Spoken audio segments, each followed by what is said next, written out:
Oil pulling ఈ మాట వినే ఉంటారు కదా. సో రీసెంట్గా మన యాక్ట్రెస్ తమన్నా కూడా ఈ ఆయిల్ పుల్లింగ్ గురించి మాట్లాడింది.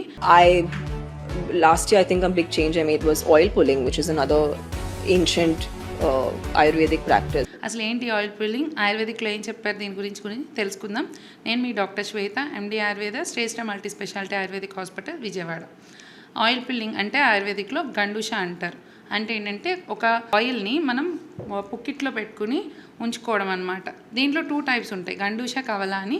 బట్ మనం ఎక్కువగా రెగ్యులర్గా డైలీ ప్రాక్టీస్ చేసుకునేది గండూష అనమాట. ఈ గండూష చేయడం వల్ల మన బాడీలో టాక్సిన్స్ అయితే ఏవైతే ఉన్నాయో అవి ఎలిమినేట్ అవుతాయి అండ్ మన ఓవరాల్ హెల్త్ మెయింటైన్ అవుతుంది. మన లోపల ఏవైతే అన్నెసరీ బ్యాడ్ బ్యాక్టీరియా చనిపోవడం జరుగుతుంది, గుడ్ బ్యాక్టీరియల్ గ్రోత్ అవుతుంది. మన ఫేషియల్ మజిల్స్ కూడా మంచిగా స్ట్రెంగ్తన్ అవుతాయి అండ్ మన వాయిస్ క్లారిటీ వస్తుంది అండ్ మనకి రెగ్యులర్గా వచ్చే పిప్పి పన్ను కానీ అది కూడా తగ్గుతుంది, గమ్ స్ట్రెంగ్తన్ అవుతాయి. ఇలాంటి ప్రాబ్లమ్స్ రాకుండా కూడా హెల్ప్ఫుల్ అవుతుంది. సో కాబట్టి డైలీ లైఫ్లో ఆయిల్ పుల్లింగ్ అనేది అడాప్ట్ చేసుకోండి.